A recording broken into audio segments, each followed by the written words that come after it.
Hello everyone, बैंको career academy के YouTube channel पर आपका स्वागत है। मैं राकेश कुमार। आज की क्लास में हम लोग एक टॉपिक जो हम ऑलरेडी पढ़ रहे हैं, पिछले वीडियो में हम लोगों ने नॉन फाइनाइट वर्ब्स के बारे में बात की थी। अगर आपने वो वीडियो नहीं देखा तो एक बार जाकर उस वीडियो को जरूर देखिएगा। ये बहुत इंपॉर्टेंट टॉपिक है।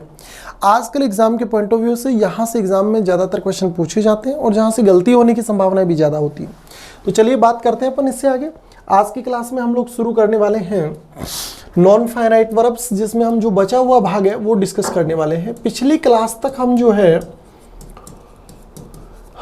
नॉन फाइनाइट जो वर्ब्स हैं इसमें हम बात कर चुके हैं कुछ चीज़ों के बारे में। देखो, इतना सा इंट्रोडक्शन हम पिछली क्लास में कर चुके हैं कि देखिएगा, नॉन फाइनाइट और फाइनाइट वर्ब्स की अगर बात आ जाती है तो याद रखना, सेंटेंस में यूज होने वाली जो वर्ब है, सेंटेंस में यूज होने वाली जो वर्ब है वो किसके अकॉर्डिंग यूज हो रही हो? सब्जेक्ट के अकॉर्डिंग। तो समझ जाइएगा, वर्ब जो है वो कैसा वर्ब है? फाइनाइट। और अगर सेंटेंस में यूज होने वाला जो वर्ब है उस पर अगर सब्जेक्ट का कोई प्रभाव नहीं पड़ रहा है तो समझ जाइएगा कि वर्ब जो है वो बोलिए कैसा वर्ब है? Non finite verb. दूसरी बात, नॉन फाइनाइट जो वर्ब होता है वो फाइनाइट वर्ब के बाद में यूज होता है। हम लोग पिछली क्लास में ऑलरेडी इन चीज़ों के बारे में एक अच्छा डिस्कशन कर चुके हैं। अगर आपने वो वीडियो नहीं देखा तो एक बार वहाँ पे जाके देख लीजिएगा। कुछ एक बातें हम यहाँ से डिस्कस कर लेते हैं। जैसे यहाँ पर हमने एक सेंटेंस बनाया, एक सेंटेंस मैंने बना दिया यहाँ पे, I want to go, example के तौर पे, और इसी को हम चेंज कर देते हैं और ही वॉन्ट्स टू गो बना दिया। दोनों सेंटेंस में आप लोग क्या नोटिस कर रहे हो? पहले वाले सेंटेंस में आप लोगों को वांट वर्ब दिखाई दे रहा है जो कि मैन वर्ब का फर्स्ट फॉर्म है और आगे टू प्लस मैन वर्ब का फर्स्ट फॉर्म है। लेकिन जैसे ही हमने सब्जेक्ट जो है वो ही बना दिया, जैसे ही सब्जेक्ट हमने ही बना दिया तो जो वर्ब हमारे पास पहले वांट हुआ करती थी अब वो वर्ब क्या बन गया है? वांट्स बन गया। कहने का मतलब ये वाला जो वर्ब है वो तो कैसा वर्ब है? फाइनाइट वर्ब है, क्योंकि किसके अकॉर्डिंग यूज हो रहा है? सब्जेक्ट के अकॉर्डिंग यूज हो रहा है। लेकिन सब्जेक्ट के बदल जाने से इस टू प्लस मैन वर्ब की फर्स्ट फॉर्म पे कोई प्रभाव नहीं पड़ रहा है। इसका मतलब यहाँ पे यूज होने वाला टू प्लस मैन वर्ब का फर्स्ट फॉर्म जो है वो कैसा वर्ब है? नॉन फाइनाइट वर्ब है। फाइनाइट और नॉन फाइनाइट वर्ब के बीच में अंतर क्या होता है ये आपको समझ में आना चाहिए। फाइनाइट वर्ब हमेशा सब्जेक्ट के अकॉर्डिंग यूज होगी। सब्जेक्ट के अकॉर्डिंग वर्ब यूज होने से मतलब है कि सब्जेक्ट अगर सिंगुलर है तो वर्ब भी कैसा होगा? सिंगुलर। सब्जेक्ट अगर प्लूरल है तो वर्ब भी प्लूरल। लेकिन जिन वर्ब पे सब्जेक्ट का कोई प्रभाव नहीं पड़ता वो नॉन फाइनाइट वर्ब होती है। एग्जाम्पल के तौर पे, नॉन फाइनाइट वर्ब हमेशा फाइनाइट वर्ब के क्या यूज होती है? बाद में यूज होती है। अब चलते हैं अपन इससे आगे। नॉन फाइनाइट वर्ब के प्रकार के बारे में अगर हम बात करते हैं, देखिएगा, तो यहां से आपके पास तीन प्रकार की वर्ब हैं। सबसे पहले अपन बात कर लेते हैं यहां से इन्फिनेटिव के बारे में। ये जो इन्फिनेटिव होता है ये होता है आपके पास टू प्लस मैन वर्ब का फर्स्ट फॉर्म। ठीक है। एक आपके पास में होता है जिरंट, ये दूसरा प्रकार रहने वाला है। ये होता है मैन वर्ब का कौन सा फॉर्म? ING form. और नंबर 3 आपके पास पार्टिसिपल होता है। ये जो पार्टिसिपल होता है इसके 3 भाग होते हैं, present participle, past participle, perfect participle. तो आगे चल के हम बात करने वाले हैं कि प्रेजेंट पार्टिसिपल, पास्ट पार्टिसिपल और परफेक्ट पार्टिसिपल में क्या अंतर है। 3 प्रकार की नॉन फाइनाइट वर्ब के बारे में हम बात करें। इन्फिनेटिव हो गया, जिरंट हो गया और पार्टिसिपल हो गया। देखिएगा, अब एक एक करके हम इन सारी चीज़ों के बारे में बात करेंगे कि जो प्रेजेंट पार्टिसिपल, ये जो इन्फिनेटिव जिसको हम बोलते हैं, ये इन्फिनेटिव किसको बोलते हैं? देखिएगा यहाँ से, इन्फिनेटिव जो होता है वो होता है आपके पास टू प्लस मैन वर्ब का फर्स्ट फॉर्म। और ये जो इन्फिनेटिव होता है इसका यूज हम करते हैं नाउन के रूप में भी यूज होता है और वर्ब के रूप में भी यूज होता है। इन्फिनेटिव किसको बोलते हैं? टू प्लस मैन वर्ब के फर्स्ट फॉर्म को। और ये नाउन और वर्ब दोनों के स्थान पे यूज हो सकता है। सवाल ये हो जाता है कि इन्फिनेटिव नाउन कब होता है और इन्फिनेटिव वर्ब कब होता है। तो देखिएगा, सबसे पहले तो अपन आपको ये बता दें कि ये जो नाउन होता है ये सेंटेंस में कहाँ पर यूज होता है। तो यहाँ से आप कुछ बेसिक बातें हैं इनको ध्यान रख सकते हो। सेंटेंस में हम शुरुआत में क्या लिखते हैं बताइए? सब्जेक्ट। उसके बाद में हम लोग लिख देते हैं क्या? वर्ब। और उसके बाद में क्या आ सकता है? ऑब्जेक्ट आ सकता है, अगर यहाँ पर दी गई वर्ब कोई ट्रांजिटिव वर्ब है तो। सब्जेक्ट के स्थान पे यूज होने वाला शब्द बताओ क्या होता है? नाउन या प्रोनाउन। और ऑब्जेक्ट के स्थान पे यूज होने वाला शब्द भी क्या होता है? नाउन या प्रोनाउन। तो क्या हम ऐसा कह सकते हैं क्या कि इन्फिनेटिव नाउन का काम करेगा अगर इसका यूज जो है वो कहां पर हो रहा हो, या तो सब्जेक्ट के स्थान पर या फिर ऑब्जेक्ट के स्थान पे। और वर्ब के रूप में यूज होगा अगर ये नाउन के रूप में यूज नहीं हो रहा है तो फिर ये किसके रूप में यूज होगा, वर्ब के रूप में यूज होगा। ये आपके पास दो बातें हैं, नाउन होगा इन्फिनिटिव अगर सब्जेक्ट या ऑब्जेक्ट के स्थान पे यूज हो रहा है तो। चलिए बात करते हैं, हम सबसे पहले यहाँ से कुछ बेसिक बातें पढ़ते हैं। पहला सेंटेंस हम लोगों ने बनाया यहाँ पे, to err is human, to err is human. तो आप लोगों ने क्या देखा, यहाँ पे इज वर्ब है, वर्ब से पहले आप लोगों को टू प्लस मैन वर्ब का फर्स्ट फॉर्म दिखाई दे रहा है, जो सेंटेंस में कहां पर यूज हो रहा है, सब्जेक्ट के स्थान पे। और सब्जेक्ट के स्थान पे यूज होने वाला शब्द क्या होता है भाई, नाउन या प्रोनाउन। और टू प्लस मैन वर्ब का फर्स्ट फॉर्म नाउन के रूप में यूज होगा अगर वो कहां पर यूज हो रहा है, सब्जेक्ट के स्थान पे। तो यहाँ पे और शब्द जो है इसके साथ ओ आर लगा देते हैं तो एरर बन जाता है। एरर शब्द नाउन होता है, एरर का मतलब गलती होता है, जो आप जानते हैं। और शब्द का मतलब यहाँ पे सेंटेंस का मतलब है गलती करना मानवीय स्वभाव है। इसी सेंटेंस को अगर हम थोड़ा चेंज कर दे, I want to go, I want to go, ये आपके पास में दूसरा सेंटेंस दिया हुआ है। आप लोग यहां पर देखोगे टू प्लस मैन वर्ब का फर्स्ट फॉर्म है भाई। अगर आपको कभी भी मैन वर्ब से ऑब्जेक्ट का पता करना हो तो आप मैन वर्ब जो होती है उससे दो सवाल पूछ सकते हैं, क्या और किसको के रूप में। किसको का मतलब हो जाता है होम और क्या का मतलब हो जाता है व्हाट। इनसे मिला हुआ जवाब जो होता है वो सेंटेंस में बताओ क्या होता है, ऑब्जेक्ट होता है। कभी भी अगर ऑब्जेक्ट के बारे में आपको पहचान करना नहीं आता हो तो आई सब्जेक्ट हो गया, यहाँ पे वांट शब्द मैन वर्ब है, मैं चाहता हूं, क्या चाहता हूं, जान। इस वांट जिसका मतलब चाहना है, इस वर्ब से हम कौन सा सवाल पूछें कि जवाब में जाना ऑप्शन, जाना मिल जाए आपको। तो मैं जाना चाहता हूं, इसका मतलब क्या हो गया, जो जाना है वो आपके पास में यहाँ पे क्या का जवाब है इस मैन वर्ब से। तो ये बोलो किसका काम कर रहा है, ऑब्जेक्ट, और ऑब्जेक्ट है तो ये भी बोलो क्या हो जाएगा, नाउन हो जाएगा। इसी को हम थोड़ा चेंज कर दें अगर इसी सेंटेंस को, अभी तक हम बेसिक्स पढ़ रहे हैं। I want to watch,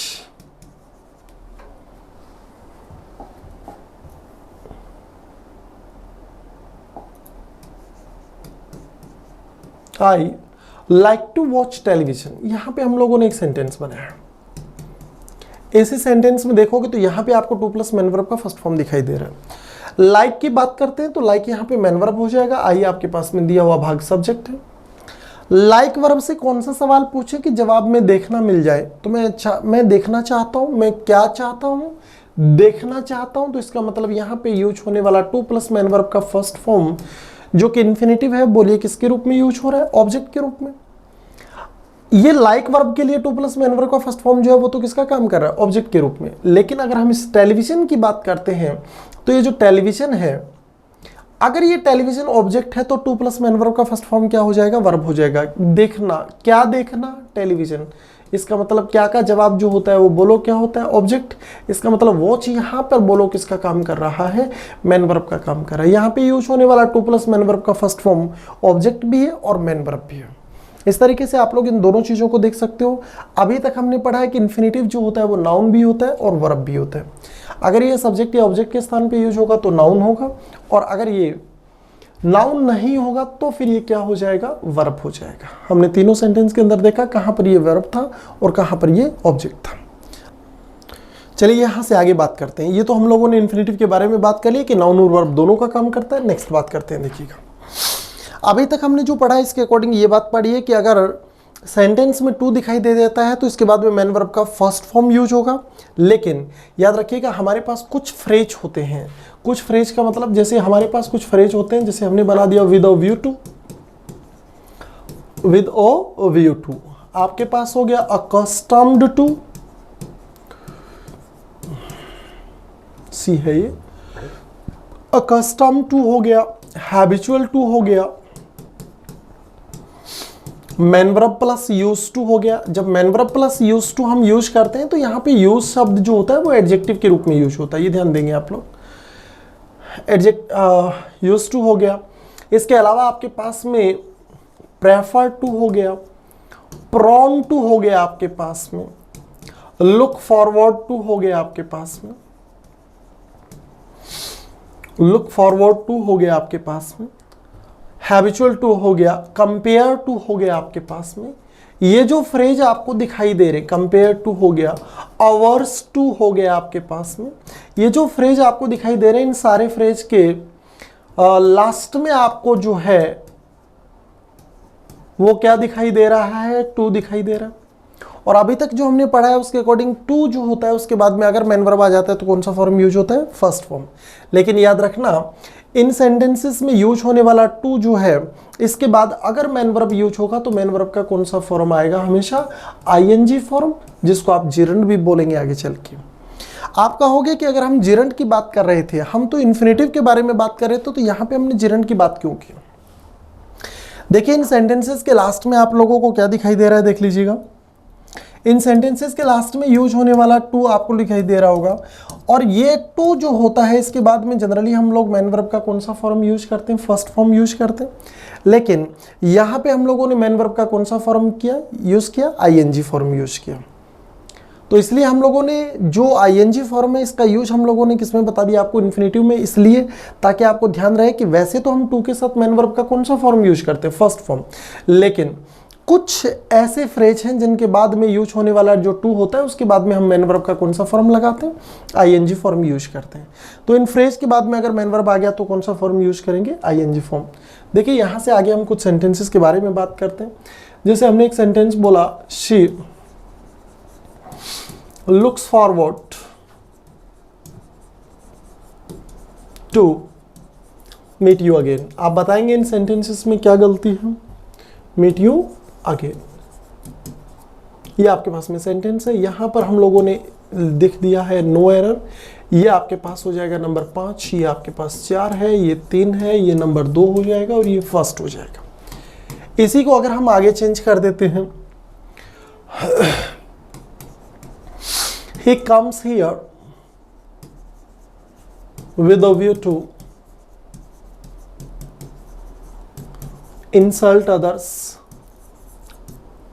insult others, ये आपके पास में अगला सेंटेंस। बताएंगे इन सेंटेंसेस में क्या गलती है। एन ई का मतलब नो एरर हो गया, ये फोर्थ पार्ट हो गया, ये आपके पास में थर्ड पार्ट है, ये सेकंड पार्ट है और ये फर्स्ट पार्ट। बताएंगे इन दोनों सेंटेंसेस में एरर क्या है। और यहीं से मैं एक सेंटेंस और बना देता हूं, she prones to fall ill. She prones to fall ill, यहां पर आपके पास में एक सेंटेंस बनाया गया और इस सेंटेंस में मैं आपको सेंटेंस के 3 भाग बना रहा हूं और मैं आपसे पूछ रहा हूं कि गलती कौन से वाले भाग में। ये सेकंड पार्ट है ना, ये फर्स्ट पार्ट है। इस सेंटेंस में गलती एक भी हो सकता है और एक से ज्यादा भी हो सकता है। अगर आपको लगता है तीनों पार्ट में एरर है तो जवाब हो जाएगा ए, पहले दूसरे में है तो बी हो जाएगा, केवल पहले में है तो आपका आंसर हो जाएगा सी। अगर आपको लगता है कि ए और बी में एरर है तो डी, और अगर आपको लगता है कि आपका ऑप्शन इनमें से कोई नहीं है, मतलब नोट है, नन ऑफ दीज है, तो आपका आंसर हो जाएगा नंबर 5। चलिए बताइएगा इन सारे सेंटेंसेस में क्या एरर है। सबसे पहले अपन पहले सेंटेंस पे चलते हैं। She looks forward to, she looks forward to, ये आपके पास में फ्रेज दिखाई दे रहा है। ये एक फ्रेजल वर्ब होता है आपके पास में टू, और टू के बाद में मैन वर्ब का कौन सा फॉर्म यूज करते हैं अपन, वैसे तो फर्स्ट फॉर्म यूज करते हैं, लेकिन लुक फॉरवर्ड टू जो होता है उसके बाद में मैन वर्ब का कौन सा फॉर्म आता है, आईएनजी फॉर्म आता है। तो यहाँ पे मीट नहीं होगा, क्या हो जाएगा, meeting. He comes here with a view to, देखिए विद अ व्यू टू आपके पास में एक फ्रेज है। वैसे तो हम मैन वर्ब का आईएनजी फॉर्म यूज करते हैं, लेकिन देखिएगा यहाँ पर हम इंसल्ट नहीं यूज करेंगे, क्या यूज कर देंगे, इंसल्टिंग यूज कर देंगे। ये थर्ड वाला जो सेंटेंस है ये थोड़ा ट्रिकी सेंटेंस है, आपको ध्यान से पढ़ना है। सबसे पहले तो आपको बता दें कि प्रॉन शब्द जो है वो एडजेक्टिव होता है। यहाँ पे यूज होने वाला जो प्रॉन शब्द आपको दिखाई दे रहा है ये बताइए क्या है, एडजेक्टिव है। जबकि आप लोग सेंटेंस में क्या देखेंगे कि हमने यहाँ पे प्रॉन को जो है वो किसके रूप में ट्रीट किया है, वर्ब के रूप में, जबकि होता क्या है, एडजेक्टिव होता है। तो अगर आपको सेंटेंस में यूज करना है, एक बात तो ठीक है कि प्रॉन टू के बाद में मैन वर्ब आता है तो आईएनजी फॉर्म, मतलब फॉल के स्थान पे कौन सा यूज हो जाएगा, फॉलोइंग यूज हो जाएगा। लेकिन प्रॉन शब्द यहाँ पे वर्ब के रूप में लिखा हुआ है, लेकिन ये वर्ब नहीं है, होता क्या है बताओ, एक एडजेक्टिव फ्रेज होता है। और अगर कभी भी सेंटेंस में आपको एडजेक्टिव को यूज करना है जो कि सब्जेक्ट कॉम्प्लीमेंट, सब्जेक्ट की विशेषता बताने वाला शब्द होगा, अगर कभी भी सब्जेक्ट के बाद में आप एडजेक्टिव का यूज कर रहे हैं तो यहां पर आप लोगों को क्या यूज करने की जरूरत होती है? B verbs. बी वर्ब्स का मतलब क्या हो जाता है? Is, are, am, was, were use करने की जरूरत होती है, वोज वर यूज करने की जरूरत होती है। लाइक फॉर एग्जाम्पल हम लोग कोई भी एक सेंटेंस बना दिया, हमने सेंटेंस बनाया ही इज इंटेलिजेंट। अगर यहाँ पे आप लोग सेंटेंस बना रहे हैं ही इज इंटेलिजेंट, तो इसमें इंटेलिजेंट शब्द आपको क्या दिखाई दे रहा है? एडजेक्टिव दिखाई दे रहा है। और हम इसको ही इंटेलिजेंट्स तो नहीं बना सकते ना, क्योंकि एडजेक्टिव है, और एडजेक्टिव है तो वर्ब के बाद में, मतलब बी वर्ब के बाद में यूज होना चाहिए। तो यहाँ पर ये बोलो क्या हो जाएगा? बी वर्ब के बाद में यूज हो रहा है। अब ये सेंटेंस बोलो क्या है? सही है। तो अगर आपको इस सेंटेंस को सही करना है तो ये शी प्रॉन्स नहीं होगा, बोलो क्या हो जाएगा? शी इज प्रॉन, और टू के बाद में जो फॉल दिखाई दे रहा है उसमें फॉलिंग हो जाएगा। पहले और दूसरे दोनों पार्ट में एरर है, इसलिए आपका जवाब हो जाएगा ऑप्शन बी। क्या समझ में आया आपको? ये जो फ्रेज आपको दिए गए हैं इनके बाद में हम लोग अगर मैन वर्ब आता है तो मैन वर्ब का कौन सा फॉर्म? आईएनजी फॉर्म का यूज करते हैं। इन्फिनेटिव में अभी तक आप लोगों ने एक बात देख ली कि टू के बाद अगर मैन वर्ब आ गया तो मैन वर्ब का कौन सा फॉर्म आएगा? First form. और ये जो फ्रेज हम लोगों ने डिस्कस किए हैं इनके बाद में अगर मैन वर्ब आ जाता है तो कौन सा फॉर्म यूज होता है? आईएनजी फॉर्म यूज होता है। ये आप लोगों ने इन्फिनेटिव के अंदर एक बात देखा। इससे आगे बात करते हैं, देखिएगा अगली बात और देखते हैं आप लोग। अभी हम टू प्लस फर्स्ट फॉर्म मतलब इन्फिनेटिव के बारे में बात कर रहे हैं। यहां पर हम लोग एक सेंटेंस बना देते हैं, I have no pen to write. सेंटेंस लिखा है I have no pen to write. ये आपके पास में एक सेंटेंस लिखा हुआ है। इसी को थोड़ा चेंज कर देता हूं मैं। Mister Sohan has no house to live. ये आपके पास में अगला सेंटेंस लिखा हुआ है। और इसी को चेंज कर देता हूं, no airline is safe to travel. आपको इन तीनों सेंटेंस में देखिएगा टू प्लस मैन वर्ब का फर्स्ट फॉर्म दिखाई दे रहा है, ठीक है। और अगर मैं आपसे ये पूछ लूं कि ये सेंटेंस इस तरीके से एग्जाम में पूछ लिया जाए कि ये फर्स्ट पार्ट है, ये सेकंड पार्ट है, ये थर्ड पार्ट है, और यहां पे अगर नो एरर पूछ लिया जाता है तो बताइए, NE का मतलब नो एरर है, बताइए आपके अकॉर्डिंग इस सेंटेंस के कौन से भाग में गलती होगी? ये अगर आपको पूछ लिया जाता है तो आपको जवाब देना है कि सेंटेंस के कौन से भाग में गलती होगी। और ये सेंटेंस काफी अच्छे सेंटेंस है, मतलब यहां से कई चीजें ऐसी हैं जिनके बारे में आपको पता होना चाहिए। देखिएगा सबसे पहले बात करते हैं अपन कि ऐसा क्या। सबसे पहले तो एक बात ध्यान देना कि अगर ये जो टू प्लस मैन वर्ब का फर्स्ट फॉर्म जिसको आप इन्फिनेटिव बोलते हैं, ये सेंटेंस के कहां पर यूज हो जाए? लास्ट में यूज हो जाए। और किसके रूप में यूज हो रहा हो? अगर ये वर्ब के रूप में यूज हो रहा हो, ये जरूरी है आपके लिए पता होना कि टू प्लस मैन वर्ब का फर्स्ट फॉर्म अगर सेंटेंस के कहां पे यूज हो जाए? लास्ट में यूज हो जाए। और ये किसके रूप में यूज हो रहा हो? वर्ब के रूप में यूज हो रहा हो। और इस टू प्लस मैन वर्ब के फर्स्ट फॉर्म का जो नाउन है वो अगर सेंटेंस में इस टू प्लस मैन वर्ब की फर्स्ट फॉर्म से पहले दिया गया हो तो याद रखना ऐसे केस में इस इन्फिनेटिव के बाद में यहां पे एक प्रेपोजिशन का यूज करना होगा। और ये प्रेपोजिशन हमेशा किसके अकॉर्डिंग यूज होगा? इस इन्फिनेटिव के पहले दिए गए नाउन के अकॉर्डिंग यूज होगा। एक बार फिर से देखिएगा, हम बात कर रहे हैं कि इन्फिनेटिव का यूज अगर सेंटेंस के लास्ट में हो जाता है और अगर वर्ब के रूप में यूज हो रहा है, और इस वर्ब का जो नाउन है वो अगर सेंटेंस के पहले इस इन्फिनेटिव से पहले दिया गया है, तो ऐसे केस में आपको इस इन्फिनेटिव के बाद में प्रेपोजिशन लगाना होगा। और प्रेपोजिशन कौन सा यूज होगा ये डिसाइड करने का काम कौन करेगा? ये नाउन करेगा। चलिए अपन पहले सेंटेंस पे चलते हैं। देखिएगा यहाँ पे आपको टू राइट दिखाई दे रहा है, मैन वर्ब का फर्स्ट फॉर्म। यहाँ पे आपको नाउन दिखाई दे रहा है, इन्फिनेटिव दिखाई दे रहा है, नाउन यहाँ पे दिखाई दे रहा है। तो ये जाहिर सी बात है, बोलो किसका काम कर रहा होगा? वर्ब का। और अगर ये वर्ब का काम कर रहा है इन्फिनेटिव, तो आपको पता चल गया कि इसके बाद में क्या यूज होना जरूरी है? प्रेपोजिशन। और प्रेपोजिशन कैसा यूज होगा ये डिसाइड करने का काम कौन करेगा? नाउन करेगा। बताइए सेंटेंस में क्या गलती होगा? तो चलिए प्रेपोजिशन की अगर बात आ जाती है तो याद रखना, अगर कोई भी काम या कोई भी कार्य आप किसी उपकरण या किसी इक्विपमेंट औजार के माध्यम से करते हो, तो ऐसे केस में हम हमेशा प्रेपोजिशन कौन सा लगाते हैं, विद लगाते हैं। लाइक लिखने का काम, मैं पेन से लिखता हूँ, लिखने का काम तो मैं कर रहा हूँ, लेकिन किसके माध्यम से कर रहा हूँ, पेन के माध्यम से। सी की चाकू से उंगली कट गई, ये शी नाम की कोई बंदी थी जिसकी चाकू से उंगली कट गई, काटने का काम हो सकता है सी ने किया हो, लेकिन किसके माध्यम से कटी है, सी की चाकू के माध्यम से। तो कोई भी काम या कार्य किसी उपकरण या औजार के माध्यम से किया जाता है, तो ऐसे केस में प्रेपोजिशन जो यूज करते हैं वो हमेशा कौन सा प्रेपोजिशन यूज करते हैं, विद यूज करते हैं। बताइए यहाँ पे, तो यहाँ पे इस टू प्लस मैन वर्ब की फर्स्ट फॉर्म के बाद में यहाँ पे प्रेपोजिशन यूज होगा, और कौन सा यूज होगा, विद यूज होगा। किसके अकॉर्डिंग यूज होगा, नाउन के अकॉर्डिंग यूज होगा। ये आपका सही सेंटेंस हो गया। अगर कभी भी आपको इस सेंटेंस को समझने में समस्या रहे, अगर आपको ये लगे कि आपको कम समझ में आ रहा है, आपके कुछ सवाल और हैं जो यहाँ से हो सकते हैं या हो सकते थे, कौन से वाले, जैसे आपको याद होगा अभी इससे पहले हम एक सेंटेंस बना के आए थे, आई वॉन्ट टू गो। आपके मन में सवाल हो सकता था कि सर वहाँ पे तो हम लोगों ने ये टू गो बनाया था, तब तो आपने ये इन्फिनेटिव लास्ट में आ रहा था, लेकिन आपने लास्ट में प्रेपोजिशन तो नहीं लगाया वहाँ पे। तो ध्यान देना, वहाँ पर यूज होने वाला टू प्लस मैन वर्ब का फर्स्ट फॉर्म जो है वो किसके रूप में काम कर रहा था, पहली बात तो ऑब्जेक्ट के रूप में काम कर रहा था। ऑब्जेक्ट मतलब नाउन के रूप में यूज हो रहा था, जबकि हमें इन्फिनेटिव चाहिए जो किसके रूप में काम करता हो, वर्ब के रूप में।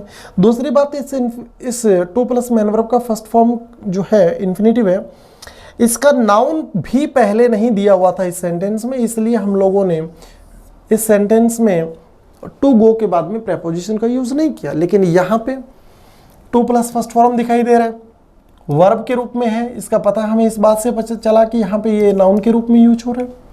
अब प्रेपोजिशन लगेगा। पेन और लिखने की बात आती है तो कोई भी काम किसी उपकरण या औजार के माध्यम से होता है, तो ऐसे केस में प्रेपोजिशन कौन सा लगाते हैं, विद। हमने इस सेंटेंस में प्रेपोजिशन कौन सा लगा दिया, विद। अब चलते हैं आगे। देखो हाउस नाउन दे रखा है आपको, यहां पर देखो क्या दिखाई दे रहा है। अगर ये नाउन है तो ये जाहिर सी बात है ये किसके रूप में यूज हो रहा है, वर्ब के रूप में यूज हो रहा है। अब बताइए यहां पर क्या यूज करेंगे हम लोग, ये नाउन हो गया, वर्ब हो गया। अब प्रेपोजिशन हमेशा किसके अकॉर्डिंग यूज होता है, नाउन के अकॉर्डिंग। घर के अगर रहने की बात करते हैं तो वो लोग कहां पे रहते हैं, अंदर बाहर ऊपर नीचे, कहां पे रहते हैं, इन रहते हैं। तो सही सेंटेंस क्या बन जाएगा, mister Sohan has no house to live in, ये आपका सही सेंटेंस बन जाएगा यहां से। दूसरा सेंटेंस आगे बात करते हैं हम, नो एयरलाइन इज सेफ। यहां पे सेफ देखोगे तो सेफ सब तो एडजेक्टिव है, और नाउन कौन सा है, एयरलाइन है। आपको जो प्रेपोजिशन लगाना होता है वो नाउन के अकॉर्डिंग, और नाउन इन्फिनेटिव के तुरंत पहले हो ऐसा जरूरी नहीं है, सेंटेंस में नाउन होना जरूरी है। तो इस बार हम जो प्रेपोजिशन लगाने वाले हैं वो किसके लिए लगाने वाले हैं, एयरलाइन के लिए। और एयरलाइन के हम यात्रा क्या करते हैं, के द्वारा करते हैं, इसलिए बोलो प्रेपोजिशन कौन सा आ जाएगा, बाई आ जाएगा। उम्मीद करता हूं ये आपको समझ में आ गया होगा। टू प्लस मैन वर्ब का फर्स्ट फॉर्म सेंटेंस के लास्ट में यूज हो जाए, वर्ब के रूप में यूज हो जाए, ऐसे केस में आगे प्रेपोजिशन आएगा। प्रेपोजिशन हमेशा नाउन के अकॉर्डिंग यूज होगा। दूसरी चीज ध्यान दें आप लोग, अगर यहां से आप लोग इतना नहीं समझते तो आप लोगों के पास एक दूसरा तरीका भी है। आप एक काम करो, ये जो ऊपर दिया हुआ सेंटेंस है ना, इसी को आप बदल के लिख दो। बदल के लिखने का मतलब, आप यहां पर दिए गए सब्जेक्ट को एज इट इज लिख दो, इस वर्ब से आपको कोई लेना देना नहीं है, इसको छोड़ दो। ये जो यहां पे दी गई नॉन फाइनाइट वर्ब है ना, उसको आप फाइनाइट वर्ब बना के लिख दो, I write with the pen. Sentence क्या बनेगा, I write with the pen बनेगा। अगर हम इसी राइट को सब्जेक्ट के स्थान पे लिख देते तो फर्क क्या होता कि इस बार प्रेपोजिशन पहले आ जाता और नाउन क्या आ जाता बाद में।